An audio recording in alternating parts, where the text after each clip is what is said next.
श्री सहजानंद गुरुकुल संचालित श्री पुरुषोत्तम विद्यालय online education में आपनु हार्दिक स्वागत है। जय श्री स्वामिनारायण साथे विद्यार्थी मित्रों, आज आपणे धोरण 10 नी अंदर पाठ 8 कुदरती संसाधन एनी चर्चा करवानी है। कुदरत द्वारा जे कांई पण वस्तुओं प्राप्त थई छे एने आपणे कुदरती संसाधन कहीए छीए।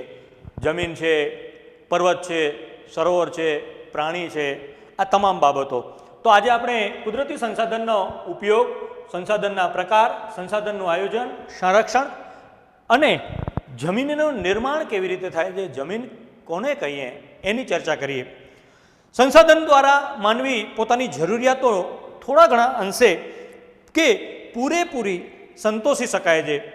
कुदरत में हजारों तत्वों पड़ेला होय छे, घणा बधा तत्वों कुदरतनी अंदर रहेला छे एनी आपणे माहिती आपी छे, पण तेने आपणे संसाधन कहेता नथी। जस्ट एक्जाम्पल उदाहरण आपणे जोईए तो मित्रों, पृथ्वीना पेटाळमां खनिज, कोळसो ई आदिकाळथी पृथ्वीना पेटाळमां हतुं, पण आपणा माटे ई एक पत्थर समान हतुं, पत्थरना ढेफा समान हतुं। જ્યારે આપણે એનો ઉપયોગ શીખ્યા કે ભાઈ આ કોલસો છે એને સળગાવી અને આપણે એમાંથી ઉર્જા પ્રાપ્ત કરી શકીએ છીએ, વીજળી પ્રાપ્ત કરી શકીએ છીએ થર્મલ પાવરની અંદર, ત્યારે આ કોલસો આપણા માટે સંસાધન કહેવાય છે। અહીંયા આપણને એ જ વાત કહેવામાં આવી છે કે દરેક વસ્તુ તમારા માટે સંસાધન નથી, આપણા માટે સંસાધન નથી, પણ જ્યારે માનવી તેનો ઉપયોગ કરે છે ત્યારે એ વસ્તુ સંસાધન બને છે। એટલે જ કીધું છે संसाधन क्यारे बने छे कि ज्यारे मानवी एना विशिष्ट ज्ञान कौशल्य, अपनी अंदर एटली आवड़त छे, कौशल्य छे, जाणीए छीए आपणे के कोळसाने प्रज्वलित करी अने ऊर्जा प्राप्त थर्मल पावर में करी सकीए छीए, त्यारे ई आपणा माटे संसाधन बने छे। अने उपयोगमां लेवाय अन्य रीते कहीए तो जे वस्तु पर मानवी आश्रित एना उपर आधार राखे छे अथवा निर्भर होय, जेनाथी मनुष्यनी जरूरियात पूरी थाय। आज अपनी कापड़नी जरूरियात है, ये कापड़ सीधे सीधू आपने प्राप्त नहीं थતું, एना पाछळ केटली प्रोसेस करवी पड़ती होय छे, घणी बधी प्रक्रियाओमांथी पसार थवुं पड़तुं होय छे। आपणे आना उपर निर्भर आधारित छीए, कापड़ न होय तो बीजी वस्तुओ शोधवी पड़े एना माटेनी। त्यारे तेनो उपयोग करवाथी शारीरिक के बौद्धिक क्षमता होय, आ मुजब कोईपण वस्तु मानव जरूरियातने पूरी करवा माटे माणस ज्यारे एनो उपयोग करे छे त्यारे ते संसाधन बनी जती होय छे।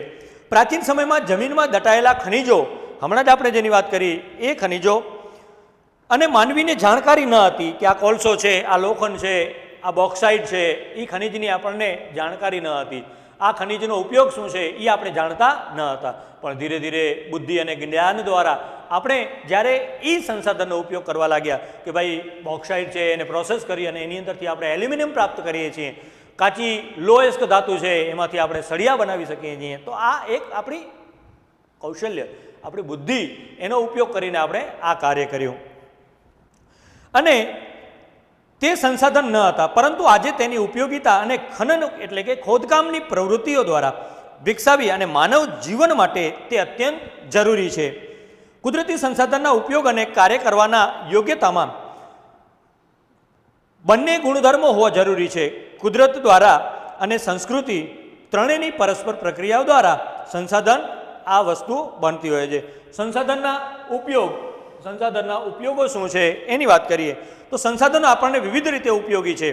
मानव जीवनना दरेक तबक्के, प्राथमिक तबक्काथी लई अने अंतिम तबक्का सुधी कोईने कोई भूमिकामां आ संसाधनों रहेला छे।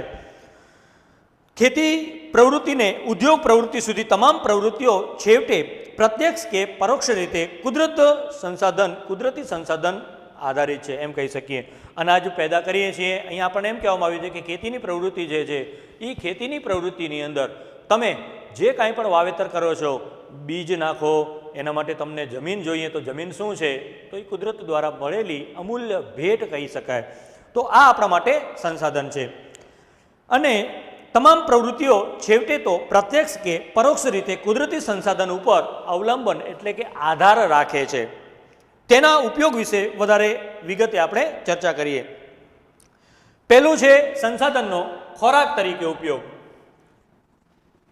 સંસાધનનો ખોરાક તરીકે ઉપયોગ. માનવીની ખોરાકની જરૂરિયાત વિવિધ સંસાધનો પૂરી પાડે છે.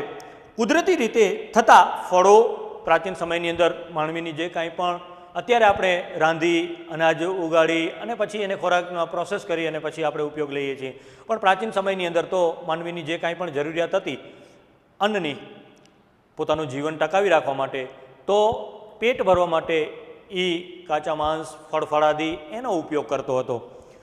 તો એના માટે કહેવામાં આવ્યું છે કે ફળો ખેતી દ્વારા સાંપડતી વિવિધ ખાદ્ય પાકો, પાલતુ પ્રાણીઓ દ્વારા પ્રાપ્ત થતું જે દૂધ છે અને દૂધને પ્રોસેસ કરી અલગ અલગ પ્રક્રિયાઓમાંથી પસાર કરી અને જે વસ્તુ આપણે તૈયાર કરીએ છીએ તે દૂધની બનાવટો તથા માંસ જળાશયોમાંથી મળતા, દરિયાની અંદરથી મળતા માછલાઓ, કાચબા, કરચલાઓ, જેનો ઘણી પ્રજાતિઓ મનુષ્યની અંદર પણ ભોજન આહાર તરીકે ઉપયોગ કરે છે. અને જળચરો, મધમાખી જે છે એ મધમાખીના મધનો પણ આપણે ભોજનમાં ઉપયોગ કરતા હોઈએ છીએ. બનાવવામાં મધ વગેરે ચીજો ખાદ્ય સામગ્રી તરીકે ઉપયોગમાં લેવાય છે. સંસાધન કાચા માલના સ્ત્રોત તરીકે, દાખલા તરીકે બોક્સાઇટ છે, એલ્યુમિનિયમ આપણને જોઈએ છીએ તો કાચો માલ એનો બોક્સાઇટ છે, તો બોક્સાઇટ કાચા માલના સ્ત્રોત તરીકે આપણે એને સંસાધનમાં લઈ શકશું. જંગલોમાંથી પ્રાપ્ત થતી વિવિધ ચીજો, ખેતી દ્વારા ઉપલબ્ધ થતી સામગ્રી, પાલતુ પશુઓની પ્રાપ્ત થતી ઊન, ચામડું અને માંસ, ખનિજ, અયસ્ક, લો અયસ્ક છે કે કાચું બીજું કોઈ પણ ખનિજનું અયસ્ક હોય તે વગેરે ચીજો અનેક ઉદ્યોગો માટે કાચો માલ પ્રાપ્ત થાય છે. ખેતીમાંથી આપણે કપાસનું વાવેતર કર્યું અને કપાસમાંથી દોરા તાણી, દોરા વણી અને દોરાઓ દ્વારા આપણે કાપડ વણીએ છીએ અને પછી દરજી પાસેથી આપણે એ કાપડ સીવડાવીએ ત્યારે આપણા વસ્ત્ર તૈયાર થાય છે. તો સીધે સીધા વસ્ત્ર આપણને મળતા નથી. તો આ કાચો માલ, કપડાનો, કાપડનો કાચો માલ શું છે? તો એના માટે આપણે કપાસને વાવવું જોઈએ. કપાસ ક્યાં ઉગે છે? તો જમીનની અંદર. એ કુદરત સંસાધન છે. એવી રીતે તમે જુઓ, ખાંડ છે, ગોળ છે, એના માટેનો કાચો માલ જે છે એ શેરડી છે. શેરડીનું વાવેતર કરીએ ત્યારે આપણને શેરડીના રસમાંથી રસ કાઢવો પડે, રસ કાઢી અને પછી એને ઉકાળવો પડે, પ્રોસેસ કરી અને પછી ગોળ પ્રાપ્ત થાય, ખાંડ, શરી, સાકર, જે કાંઈ પણ હોય એ આપણને મળતું હોય છે. ત્યાર પછી સંસાધનના ઉપયોગમાં ત્રીજો છે શક્તિના સંસાધન તરીકે ઉપયોગ. શક્તિના સંસાધન તરીકે ઉપયોગ. દાખલા તરીકે વીજળી છે, લાઇટ શેમાંથી પ્રાપ્ત થાય છે? આપણને લાઇટ શેમાંથી મળે છે? તો આપણે જાણીએ છીએ કે આજે તો એના ઘણા બધા સ્ત્રોત છે, પણ પ્રાચીન સમયમાં કોલસાને પ્રજ્વલિત કરી અને થર્મલ પાવરોના માધ્યમથી આપણા ઘર સુધી લાઇટ આવતી હતી. તો એના માટેનો જે કોલસો છે એ પૃથ્વીના પેટાળમાંથી આપણને પ્રાપ્ત થાય છે. આજે તો પવનચક્કીઓ છે, સૌર્ય ઉર્જાઓ છે, ભૂતાપીય ઉર્જાઓ છે, એના દ્વારા આપણે લાઇટ મેળવતા હોઈએ છીએ. આપણે કોલસો, પેટ્રોલિયમ, કુદરતી વાયુ વગેરે કોઈ પણ ઈંધણ તરીકે આપણી ગાડી ચાલે છે તો એ શેના દ્વારા ચાલે છે? તો એ પેટ્રોલ, ડીઝલ કે જે કાંઈ પણ વાયુ છે, સીએનજી ગેસ છે, એના દ્વારા, કુદરતી વાયુ દ્વારા ચાલતી હોય છે. તો આ શક્તિના સંસાધન. કોઈ યંત્ર છે તો યંત્ર શેનાથી ચાલે છે? કાં તો લાઇટથી ચાલતું હશે અથવા તો એમાં કોલસો તમને નાખવો પડતો હશે, કોલસોને પ્રગટાવી અને પછી યંત્ર ચાલતું હશે. તો આ કાચામાં આ જે આપણે વાત કરીએ છીએ શક્તિના સંસાધન માટે આ સંસાધનનો ઉપયોગ બળતણ તરીકે વાપરીએ છીએ. વળી સૂર્યપ્રકાશ, પવન, સમુદ્ર મોજા, ભરતી ઓટ અને જળધોધ વગેરે થકી પણ ઉર્જા પ્રાપ્ત કરી શકાય છે. સંસાધનના પ્રકારો, તો અહીંયા આપણને પ્રકારો આપ્યા છે. જો માલિકીની દ્રષ્ટિએ સંસાધન, વ્યક્તિગત સંસાધન, રાષ્ટ્રીય સંસાધન, વૈશ્વિક સંસાધન. એની વિગત, વ્યક્તિગત સંસાધન કોને કહેવાય? કે જે સંસાધન કોઈ એક વ્યક્તિ કે એક પરિવારની જેની ઉપર માલિકી હોય એવા.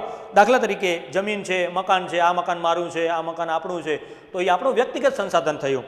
રાષ્ટ્રીય સંસાધનમાં જેનો સમાવેશ થાય છે એવી કોઈ પણ દેશ કે પ્રદેશની સાર્વજનિક સંપત્તિ, જંગલો છે, રાષ્ટ્રમાંથી કોઈ ખનિજ મળે છે, રાષ્ટ્રનો દરિયો છે, તો એ રાષ્ટ્રીય સંપત્તિ આપણે કહી શકીએ. લશ્કર, આંતરરાષ્ટ્રીય વ્યાપાર, આ બધું.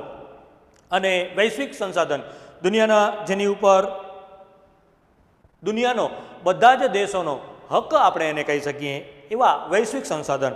સમગ્ર દુનિયાની ભૌતિક અને અભૌતિક એવી તમામ સંપત્તિ જેનો ઉપયોગ માનવી કલ્યાણમાં થતો હોય, વિશ્વના બધા જ રાષ્ટ્રો સહિયારા પ્રયાસથી માલિકી દ્વારા. એવો જ બીજો કોષ્ટક આપણને આપ્યો છે સંસાધનનો, જેમાં આપણને કહેવામાં આવ્યું છે કે સંસાધનના વિતરણના આધારે એના પ્રકાર પાડવામાં આવ્યા છે. સર્વસુલભ, દરેક જગ્યાએ સરળતાથી આપણને પ્રાપ્ત થાય એના માટે શબ્દ પ્રયોજ્ય છે સર્વસુલભ. વાતાવરણમાં રહેલા ઉપયોગી વાયુઓ, આપણે ઓક્સિજન લઈએ છીએ ખબર પડતી નથી, આ સર્વસુલભ ઓક્સિજન વાયુ કહી શકીએ. એવી રીતે નાઇટ્રોજન વાયુ. ત્યાર પછી સામાન્ય સુલભ એટલે કે જે વાયુ જે સામાન્યપણે મળે એવા ભૂમિ, જમીન, જળ અને ગૌચર, એ સામાન્ય સુલભ. વિરલ સંસાધન, જે સંસાધન પ્રાપ્તિના સ્થાનો મર્યાદિત હોય, લિમિટેડ હોય, અમુક જગ્યાએ જ આ સંસાધનો પ્રાપ્ત થતા હોય, એને વિરલ સંસાધન કહીએ છીએ. કોલસો છે દરેક જગ્યાએ નથી મળતો, પેટ્રોલિયમ પેદાશ છે, કાચું ખનિજ તેલ છે, બધી જગ્યાએ દરિયાની અંદર નથી મળતું, ક્યાંક ક્યાંક મળે છે, તો આ વિરલ સંસાધનમાં આવે છે. ત્રાંબુ, સોનું, યુરેનિયમ એક પ્રકારની ધાતુ છે. અને એકલ સંસાધન બહુ જ અગત્યનો, બોર્ડમાં પણ પૂછાય છે 2 ગુણની અંદર, એકલ સંસાધન કોને કહેવાય? તો દુનિયામાં ભાગે જ 1 કે 2 જગ્યાએથી જે સંસાધન પ્રાપ્ત થાય એને એકલ સંસાધન આપણે કહેતા હોઈએ છીએ. ક્રાયોલાઇટ નામનું જે ખનિજ છે તે ગ્રીનલેન્ડ નામનો ટાપુ છે, એ ટાપુની અંદરથી આપણને પ્રાપ્ત થાય છે. આ ખનિજ ક્રાયોલાઇટની વાત કરવામાં આવી છે. ઉપરનો કોષ્ટક આપણને જે બતાવ્યો છે એમાં ચોક્કસપણે આપણે જોઈ શકીએ છીએ કે કેટલાક સંસાધનો એવા છે નવીનીકરણીય, કેટલાક અનવીનીકરણ સંસાધન છે. સૂર્યપ્રકાશ છે એ નવીનીકરણ છે, આજે આપણને સૂર્યપ્રકાશ મળ્યો, આજે આપણને ઓક્સિજન મળ્યું તો કાલે મળવાનું જ છે. પણ કોલસો જે છે એ અનવીનીકરણ છે, કારણ કે એકવાર તમે એનો ઉપયોગ કરી લીધો પછી એની વાનીમાંથી, એની રાખમાંથી તમે ફરી પાછું ઉર્જા પ્રાપ્ત કરી શકતા, સળગાવી શકતા નથી. તો એને અનવીનીકરણ, નવીનીકરણ સંસાધન અને અનવીનીકરણ સંસાધન કહેવામાં આવે છે. હવે સંસાધનનું આયોજન અને સંરક્ષણની આપણે વાત કરીએ. સંસાધનનું આયોજન અને સંરક્ષણ. તો સંસાધન માનવીની જરૂરિયાતોને અમર્યાદિત છે, જ્યારે કુદરતી સંસાધન જે છે એ આપણી પાસે લિમિટેડ માત્રામાં છે, બહુ જ મર્યાદિત માત્રામાં છે. છેલ્લા 100 વર્ષોમાં માનવી દ્વારા વિજ્ઞાન અને ટેકનિકલ ક્ષેત્રે જે થયેલો અસાધારણ વિકાસ જે છે અને ભયંકર વસ્તી વિસ્ફોટથી સંસાધનનો વપરાશ ખૂબ જ વધી રહ્યો છે. આ પરિસ્થિતિ વિશે ગંભીરતાથી નહીં વિચારીએ તો ભવિષ્યના સમયની અંદર આવનારી પેઢી માટે આ સંસાધન પ્રાપ્ત થશે નહીં, એને માઠા પરિણામ ભોગવવા પડશે. એટલે જ તો ભવિષ્યની પેઢીઓ સાથે સંસાધનોનું સંરક્ષણ કરવું એ આપણા સૌની ફરજ છે. સંસાધનનું સંરક્ષણ કરવું એટલે કે સંસાધનનો વિવેકપૂર્ણ ઉપયોગ. એવું પણ બની શકે છે કે જે સંસાધનો અનવીનીકરણ છે એનું આયોજન કરીને, દાખલા તરીકે કોલસો છે તો કોલસો આડેધડ કાઢી અને આડેધડ એનો વપરાશ ન કરવો, પણ આયોજન કરવું કે આવનારા 50 વર્ષ સુધી આ જથ્થો આપણે સાચવી રાખવાનો છે, એનો ઉપયોગ કરવાનો છે, આવનારી 2 પેઢી સુધી એનો ઉપયોગ થાય એવું આયોજન કરવું. તો રોજ કેટલું કાઢવું, કેવી રીતે આયોજન કરવું, એ બધું આપણે કરવું જોઈએ. ત્યાર પછી સંરક્ષણ શબ્દનો સીધો સંબંધ, સંરક્ષણ, જસ્ટ તમને ઉદાહરણ આપું, તમે કોઈક નાનો રોપો, કોઈક ઝાડ વાવો છો, પ્રાણીઓથી, ગાય, ભેંસ, ઘેટા, બકરાથી એના રક્ષણ માટે આપણે શું કરતા હોઈએ છીએ? તો એના માટે કોઈક પિંજરું બનાવતા હોઈએ છીએ, કોઈ કાંટાની વાડ આપણે એને આડી રાખતા હોઈએ છીએ. તો આ ઝાડ માટેનું, આ રોપા માટેનું સંરક્ષણ થયું. એવી જ રીતે ખનિજો જે છે અથવા તો કુદરત દ્વારા મળેલી જે કાંઈ પણ વસ્તુઓ છે એનું સંરક્ષણ કેવી રીતે કરવું એની આપણને માહિતી આપી છે. સંરક્ષણ શબ્દ સીધો સંબંધ સંસાધનોની અછત ઉપર જોડાયેલો છે. જે રીતે એનું દોહન એટલે કે આપણે એ સંસાધનો આડેધડ દિવસ રાત જોયા વિના આપણે એનો ઉપયોગ કરીએ છીએ, ખોદકામ કરીએ છીએ, આપણા સ્વાર્થ માટે જંગલોને કાપીએ છીએ, રેતી જેમ તેમ ઉલેચીએ છીએ, કોલસો જેમ તેમ કાઢીએ છીએ, તે પ્રકારે સંસાધનો આડેધડ દોહન અને અવિવેકભર્યો વપરાશ એ ચાલુ રહેશે તો વિકાસ અને વર્તમાન જીવન સ્તર જાળવી રાખવું લગભગ દોહન સ્વપ્નવશ બની જશે. માટે તેનો વિવેકપૂર્ણ ઉપયોગ કરવો જોઈએ. સંસાધનના સંરક્ષણ માટે જરૂરી વિગતો જે છે એની આપણે વાત કરીએ તો સૌથી પહેલાં તો કોઈ પણ દેશ કે પ્રદેશમાં એકમ ગણીને તેના ઉપયોગમાં લેવાયેલા હજુ પણ વણ વપરાયેલા કે સંભવિત સંસાધનની ઉપલબ્ધિ કેટલી માત્રામાં આપણી પાસે છે એ આપણે નક્કી કરવું જોઈએ, એની જાણકારી મેળવવું જોઈએ. જે સંસાધનનું પ્રમાણ મર્યાદિત છે, કોલસો મર્યાદિત માત્રામાં છે આપણી પાસે, તો તે સંસાધનને નવીનીકરણ છે એનું વૈજ્ઞાનિક ઢબે દોહન થવું જોઈએ અને તેનો વપરાશ અનિવાર્ય હોય ત્યારે જ આપણે કરવો જોઈએ. ત્રીજી બાબત કીધી છે કે જે સંસાધનની માત્રા વધારી શકાય એવા વિકાસ માટે પ્રયત્નો કરવા જોઈએ. અમુક સંસાધન એવા છે કે જળ છે તો જળ સંસાધન મોટા ભાગે વરસાદનું પાણી વહી જતું હોય છે, તો એ વરસાદના પાણીને આપણે રોકી અને વધુને વધુ પાણીનો ઉપયોગ કરી શકીએ એના માટે બંધો બાંધવા, આડસ ઊભી કરવી, તળાવો બનાવવા, ખાણેતરા બનાવવા, તો આપણે એનો ઉપયોગ વધારી શકશું. જે સંસાધનનો વર્તમાન સોંઘા કે સહજ ઉપલબ્ધ હોય તેને વેડફવા બદલે ભાવિ જરૂરિયાત માટે કરકસર કરી અને એ સંસાધન સાચવવા જોઈએ. જે મર્યાદિત માત્રામાં ઉપલબ્ધ છે એવા સંસાધનોની જાળવણી રાખવા તકનીકી વિકાસ દ્વારા એના વૈકલ્પિક સ્ત્રોત શોધવા જોઈએ કે ભાઈ હવે કોલસો છે તો કોલસો નહીં મળે તો ઉર્જા શેનામાંથી પ્રાપ્ત કરશું, તો પવનચક્કી છે, ભૂતાપીય ઉર્જા છે, એ એના સ્ત્રોતનું આપણે દોડાવવું, મગજ દોડાવવું, વિકાસ કરવો. અને સંસાધનના સંરક્ષણ માટે તંત્ર દ્વારા જરૂરી કાયદાઓ જે છે એ નિયમો બનાવી અને એ નિયમો અને કાયદાઓનો અમલ કરવો જોઈએ કે દરરોજની 8 કલાક લાઇટ મળશે તો તમે ભૂગર્ભમાંથી 8 કલાકમાં જેટલું પાણી છે એ જ ખેંચી શકશો એમ. અને નાગરિકોએ સંસાધનના વિવેકપૂર્ણ ઉપયોગ સાથે જોડાયેલ તમામ બાબત અંગે વાકેફ કરી જનજાગૃતિ કેળવવી જોઈએ. જમીન નિર્માણ એની આપણે હવે વાત કરીએ છીએ. પૃથ્વીના પેટાળ ઉપર આપણે જે કાંઈ પણ પ્રવૃત્તિ કરીએ છીએ, મકાન બાંધીએ, ખેતી કરીએ, શાળા બાંધીએ, આ બધું જમીન ઉપર થતું હોય છે. આ જમીનનું નિર્માણ કાંઈ 1-2 વર્ષ કે 2-5 વર્ષમાં નથી થયું. એના માટે લાખો કરોડો વર્ષની ભૂગર્ભીય પ્રક્રિયાઓ દ્વારા જમીનનું નિર્માણ થતું હોય છે. સામાન્ય રીતે ભૂ સપાટી ઉપરનું ઉપલું પડ જેમાં વનસ્પતિ ઉગે છે એ આપણે જમીન તરીકે ઓળખાવીએ છીએ. જમીન પૃથ્વીના પોપડા ઉપરના અનેકવિધ કણોથી બનેલી છે. જે પાતળું પડ છે એમાં ખનિજો, ભેજ, હુમસ, સેન્દ્રિય તત્વો તથા હવા વગેરે મળેલા હોય છે. માટી નીચે તેના મૂળ ખડક સ્તરો આવેલા હોય છે. જમીનનું નિર્માણ મૂળ ખડકોના ખવાણ એટલે કે પાણીથી કે પવનથી એ જમીન ઉપરના જે મૂળ ખડક છે એના ઉપરથી પાણી પડે અને એના ઝીણા ઝીણા કણ છૂટા પડે અને પછી ક્યાંક પાણીની સાથે વહી અને આગળ પ્રસ્થાપિત થાય, એમાં જમીનનું નિર્માણ થતું હોય છે. અને પદાર્થોમાં જેમાં જૈવિક અવશેષો, ભેજ અને હવા ભળે છે. અન્ય રીતે કહીએ તો જમીન ખનિજો અને જૈવિક તત્વોનું કુદરતી મિશ્રણ છે. તેમાં વનસ્પતિના વૃદ્ધિ અને વિકાસ કરવાની ક્ષમતા છે. જમીન પૃથ્વીના પોપડામાં સૌથી ઉપરની જે સપાટી જે છે, જેમ સફરજનનું આપણને દ્રષ્ટાંત આપ્યું છે કે સફરજનની ઉપરથી જે છાલ કાઢો છો એવી રીતે પૃથ્વીના પોપડા ઉપર જે કાંઈ પણ જમીનનું નિર્માણ થાય છે અને ઉપરનો ભાગ જે છે એને જમીન કહીએ છીએ. તેમાં વનસ્પતિ વૃદ્ધિ અને વિકાસ માટે જરૂરી એવા ખનિજ દ્રવ્યો, જૈવિક દ્રવ્યો આવેલા હોય છે.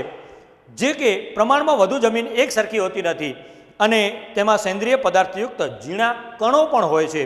પદાર્થ અર્થાત ભૂપૃષ્ઠ ઉપરના માતૃ ખડક અને વનસ્પતિ દ્રવ્યોના મિશ્રણથી આ અસંગઠિત બનતું હોય છે. ત્યારે ભૂકો છે, ચૂર્ણ છે, આ બધી વસ્તુઓ જે છે, ઝાડ પડી ગયા હોય, ડાળીઓ હોય, સડે અને એ બધું એનામાં જમીનના નિર્માણમાં ભાગ ભજવતો હોય છે. જમીન નિર્માણમાં સમયગાળાના સંદર્ભે જે તે આબોહવાની અસર એટલી જ મહત્વપૂર્ણ અને વ્યાપક પણ કહેવામાં આવી છે. આબોહવાનો પણ ફાળો એટલો જ છે. આબોહવાના પ્રદેશમાં વિભિન્ન પ્રકારના ખડકોમાં જમીન લાંબા સમયગાળા તેમજ એક જ પ્રકારની હોય છે. એટલે કે એક જ પ્રકારના માતૃ ખડકોની ભિન્ન ભિન્ન આબોહવાથી બનનાર જમીન અલગ અલગ પ્રકારની હોય છે. કોઈક રાતી હોય, કોઈ કાળી હોય, કોઈકનો રંગ રાતો હોય છે તો એને આપણે રાતી જમીન કહેતા હોઈએ છીએ. કોઈક રેતીના કણો એમાં વધુ હોય તો આ રણ પ્રકારની જમીન તરીકે આપણે એને ઓળખતા હોઈએ છીએ. આમ જમીનના જે પ્રકાર છે એમાં જે બાબત ભાગ ભજવે છે એવા રંગ, આબોહવા, માતૃખડક, કણરચના, ફળદ્રુપતા જેવી બાબતોને ધ્યાનમાં રાખવામાં આવતી હોય છે. જમીનના પ્રકારો આપણને બતાવવામાં આવ્યા છે. તો જમીનના પ્રકારોમાં કાપની જમીન, રાતી જમીન, કાળી જમીન, લેટરાઇટ જમીન, રણ પ્રકારની જમીન, પર્વતીય જમીન, જંગલ પ્રકારની જમીન અને દલદલ કાદવ કીચડવાળી જે દરિયા કિનારા ઉપર આવેલી છે એવી પીટ પ્રકારની જમીન. કાપની જમીન, એના પછી પહેલો પ્રકાર છે કાપની જમીન. આ પ્રકારની જમીન ભારતના કુલ ક્ષેત્રફળના લગભગ 43% જેટલા ક્ષેત્રફળમાં ફેલાયેલી છે. પૂર્વમાં બ્રહ્મપુત્ર નદી જે છે ત્યાં બ્રહ્મપુત્રની ખીણથી આ જમીન કાપની જમીન શરૂ થઈ જાય છે. પશ્ચિમમાં સતલુજ નદી, જે પંજાબની 5 નદીઓ છે એમાંની જે સતલુજ નદી જે છે ત્યાં સુધીનો જે આખો ભારતનો પટ્ટો જે છે અહીંયાથી લઈ અને અહીંયા સુધીની જે કાંઈ પણ છે એ કાપની જમીન, ઉત્તર ભારતનું જે મેદાન છે એ કાપની જમીનવાળો મેદાન આપણે કહી શકશું. સતલુજ નદી સુધીનું ભારતનું ઉત્તર ભારતનું મેદાન દક્ષિણ ભારતના નર્મદા, તાપી, મહાનદી, ગોદાવરી, કૃષ્ણા અને કાવેરી ખીણ પ્રદેશમાં અને તે પૈકી મહાનદી ગોદાવરી, કૃષ્ણા અને કાવેરી જે નદી જે છે એ નદી સુધીનો જે વિસ્તાર જે છે એને આપણે કાંપની નદીની જમીન કહેતા હોઈએ છીએ. કાવેરીના મુખ ત્રિકોણ પ્રદેશમાં આ પ્રકારની જમીન આવેલી છે. કાંપની જમીનનું નિર્માણ નદીઓના નિર્માણના નિક્ષેપથી થાય છે. આ જમીનમાં પોટાશ, ફોસ્ફરસ, એસિડ અને ચૂનાના પ્રમાણ જે છે એ વધુ જોવા મળતું હોય છે, જ્યારે નાઇટ્રોજન અને હુમસની માત્રા ઓછા પ્રમાણમાં હોય છે. જો આ જમીનમાં કઠોળ વર્ગના પાક લેવામાં આવે, મગ છે, ચણા છે, આવા કઠોળ લેવામાં આવે તો સારા પ્રમાણમાં તેમાં નાઇટ્રોજનની સ્થિતિનું પ્રમાણ આપણે વધારી શકીએ છીએ. આ પ્રકારની જમીનમાં ઘઉં, ચોખા, શેરડી, શણ, કપાસ, મકાઈ, તેલીબિયા વગેરે પાકો આપણે લઈ શકીએ છીએ. ત્યાર પછી બીજા ભાગની અંદર આપણે જે જમીનના બીજા પ્રકારો છે તો એ પ્રકારોની આપણે ચર્ચા કરશું. તો વિદ્યાર્થી મિત્રો, આ ચેનલને પ્લીઝ SSGM જે આપણી ચેનલ છે એને લાઈક કરજો, શેર કરજો અને સબસ્ક્રાઈબ કરી અને જે કાંઈ પણ વિદ્યાર્થી મિત્રો જે છે એમાં વ્યૂ વધારવાની કોશિશ કરવી. જય શ્રી સ્વામિનારાયણ.